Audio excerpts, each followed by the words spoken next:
وادع إن الله يهدي من دعا. بسم الله الرحمن الرحيم. الحمد لله والصلاة والسلام على رسول الله. السلام عليكم ورحمة الله وبركاته. ومع السبعة الذين يظلهم الله في ظله يوم لا ظل إلا ظله، نكمل مع شخصية الإمام العادل. وقد ذكرنا في اللقاء السابق حديث النبي عليه الصلاة والسلام: كلكم راع وكلكم مسؤول عن رعيته. فالنبي صلى الله عليه وسلم يوضح في هذا الحديث أن كل منا إمام مسؤول عن رعيته، سوف يقف يوم القيامة بين يدي الله يسأله عن كل صغيرة وكبيرة. أليس يقول تعالى في كتابه العزيز: وقفوهم إنهم مسؤولون؟ أحبتي في الله، ليتنا نستشعر عظيم الأمر كما كان الحال مع خليفة المسلمين عمر بن الخطاب رضوان الله عليه. فها هو من مقره في المدينة المنورة يقول: والله لو عثرت بغلة في العراق لخشيت أن يسألني الله عنها، لما لم تصلح لها الطريق يا عمر؟ إذا كان هذا بحق بغلة أعزكم الله، فكيف برعيته الفعلية من بشر من كرمهم الله؟ فليتأمل كل منا كيف هو بحق الرعية والمسؤوليات التي استخلفه الله فيها، وهي أمانة في رقبته. أخواتي الحبيبات، إخواني الكرام، الدنيا دار تكليف، دار عمل، دار ابتلاء. ينشأ الواحد منا وحوله الحقوق: للزوجة حق، للأم حق، للجار حق، للولد حق، للأب حق، كل مخلوق له عندك حق. فهل أنت إمام عادل تؤدي كل الحقوق لأصحابها؟ فيا من تربون الأجيال وتصنعون الرجال، أجيال الأمة أمانة في أعناقكم. يا كل أب، يا كل أم، يا كل معلم، هل أديتم حق هذه الأمانة؟ هل كنتم ذاك الإمام العادل الذي يستحق أن يظله الله في ظله يوم لا ظل إلا ظله؟ المريض أمانة في عنق الطبيب. هل أنت ذاك الطبيب العادل الذي لا يبالي بالكسب المادي بقدر ما يعني له إعانة البشر ومعالجتهم؟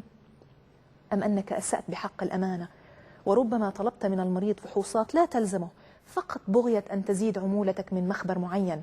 هل أوهمته أنه لابد له من عملية فقط لكي تحصل على المقابل المادي؟ هل اخترت له أدوية معينة بناء على أنك تأخذ مقابلا منها عمولة لك؟ أم أن تلك الأدوية فعلا أنفع له؟ هل عالجته وأعنته حتى مع علمك أنه لا يملك أن يدفع لك؟ أم أنك طردته من بابك كما يحصل في بعض المستشفيات التي أعماها الكسب المادي بحجة خليه يروح مستشفى حكومي؟ طيب ماذا لو كان قريب من مستشفاكم وحالته سيئة مستعجلة؟ أين الرحمة؟ فتزداد حالاته سوءا، فإما أن يموت أو إن كان ضعيف الإيمان قد يلجأ لأي طريقة كي يحصل النقود. هل نظرت للمريض على أنه إنسان له مشاعر وأحاسيس لابد لك من مراعاتها عند التعامل معه؟ أخي الطبيب، أختي الطبيبة، هل الأسئلة كثيرة، لكنني أراك بإذن الله ذاك الطبيب الإمام العادل في مهنته، وما أوكل الله إليك من أمانة عظيمة. المقاول والمهندس أئمة فيما يتولون من مشاريع إعمارية، والناس الذين يسكنون المشروع أمانة في أعناقهم. فهل كان هناك من غش في العمار أو التصميم سيدفع هؤلاء حياتهم ثمنا له بعد أن ينهار المبنى على أهون سبب؟ أما أنتم فلعلكم إن شاء الله ممن رعى هذه الأمانة بحقها وكان سببا ليعيش الناس في بيوت آمنة، فكنت الإمام العادل فيما أولاه الله الذي يستحق أن يظله الله في ظله يوم لا ظل إلا ظله. وهذا الموكل أمانة في عنق المحامي، ولا أظنك ذاك المحامي الذي يجهد موكله ويطلب منه المال الكثير بحجة هذا لتيسير مسألة كذا وهذا للحصول على الإذن الفلاني، وفي حقيقة الأمر كلها رشاوي، ولعل كثيرا منها لا أساس له وإنما هو ليصب في جيبة بعض المحامين. هل نصحت موكلك إن كان ظالما ولم يكن بريئا؟ هل نصحته بأن يعترف بذنبه ليأخذ قصاصه؟ هل نصحته أن يرد الحقوق لأصحابها؟ أم أنك ستدافع عنه مع يقينك أنه مجرم؟ وإن كان فعلا كذلك فأين حديث النبي عليه الصلاة والسلام: انصر أخاك ظالما أو مظلوما؟ قيل يا رسول الله هذا نصرته مظلومة، عادي أمر طبيعي أن ننصره مظلوما، فكيف أنصره إذا كان ظالما؟ قال صلى الله عليه وسلم: تحجزه وتمنعه من الظلم فذاك نصره. وبعد أخي المحامي، أختي المحامية، هل أنتم في رعيتكم إمام عادل؟ إخوتي الكرام، هل أنتم في أعمالكم كموظف، كأجير، كعامل، أيا كانت وظيفتك، ذات وجاهة أم وظيفة عادية؟ هل أنت إمام عادل فيها؟ هل تؤدي ما عليك من واجبات حقه وتحافظ على مال من أنت موظف عنده؟ الوجاهة الحقيقية عند الله أن تكون إماما عادلا فيما تفعل مهما كانت وظيفتك. أخي الكريم، هل أديت ما عليك من حق حتى إن كنت بائعا؟ هذا الشاري أمانة في عنقك، هل صدقته؟ هل نصحته؟ هل أعطيته طلبه مقابل ما دفعه لك؟ أم كنت ذاك البائع الذي يوهم المشتري بنوعية البضاعة وجودتها فقط ليبيعه ويقبض السعر الذي يطمع فيه؟ يروي الغزالي رحمه الله أن يونس بن عبيد كان يبيع العبايات، فاضطر أن يترك محله قليلا ليقضي مشوار، وترك ابن أخيه في المحل ونبهه إلى أسعار العبايات، هذه ب100، هذه 200، هذه ب300 وأخرى ب400.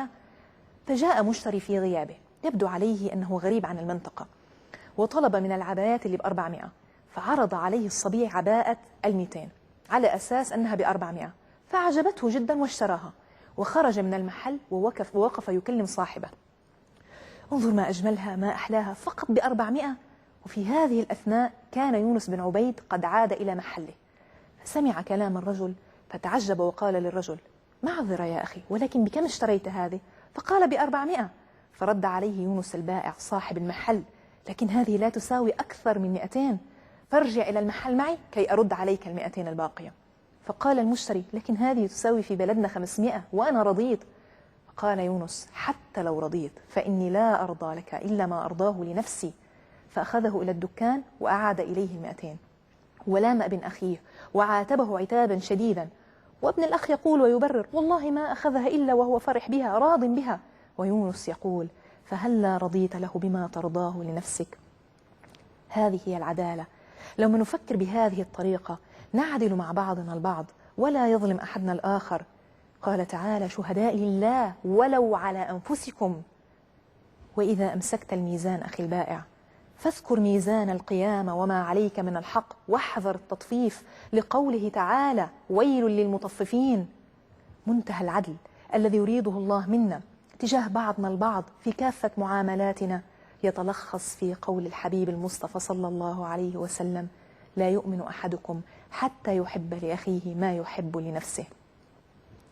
ولا بد أن نعلم أنه في النهاية لا يضيع حق عند الله، فقد قال النبي عليه الصلاة والسلام: لتؤدن الحقوق إلى أهلها يوم القيامة حتى يقاد للشاة الجلحاء من الشاة القرناء.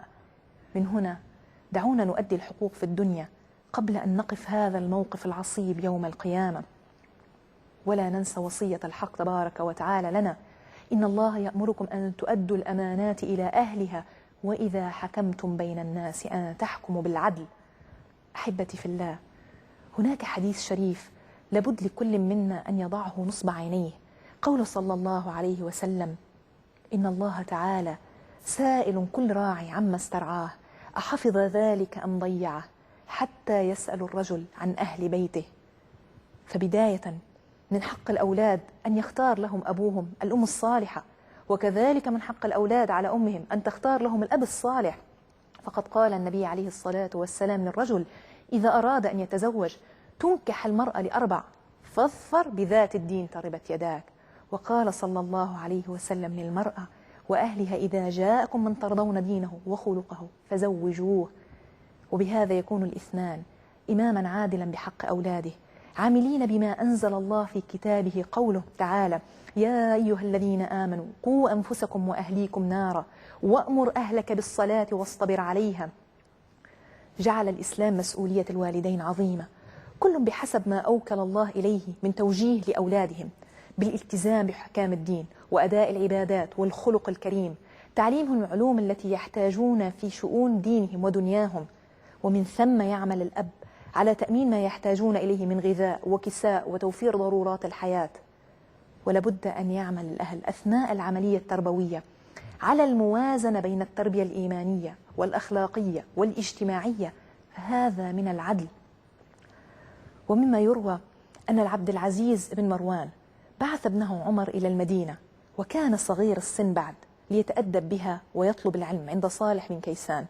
فكان أستاذه صالح يعوده الالتزام بالصلوات في المسجد، فتأخر عمر يوما عن الصلاة، فسأله المعلم: ما الذي أخرك؟ قال عمر: كنت أمشط شعري. فتعجب الأستاذ وقال: أبلغ من حبك لشعرك أن يؤخرك عن الصلاة؟ فكتب بذلك يخبر أباه الأمير عبد العزيز. ومجرد ما وصل أباه الخبر بعث إلى ابنه رسولا لم يكلمه ولا كلمة حتى حلق شعره. هكذا كانت بداية عمر، وأنتم تعلمون هذا الصغير شب ليكون من فيما بعد خليفة دولة الإسلام، الإمام العادل عمر بن عبد العزيز رضي الله عنه. فعدل الأب كإمام في التربية أنشأ إماما حاكما عادلا. بل ولا بد أيضا من العدل بين الأولاد. فهذا النعمان بن بشير قال: يا رسول الله، اشهد أني نحلت ابني حديقة، يعني أعطيته حديقة. قال النبي عليه الصلاة والسلام: ألك ابن غيره؟ قال: نعم. قال: أنحلتهم مثل ما نحلته؟ قال: لا. فقال صلى الله عليه وسلم: فاتقوا الله واعدلوا بين أولادكم، اعدلوا بين أولادكم ولو في القبل. هكذا قال عليه الصلاة والسلام.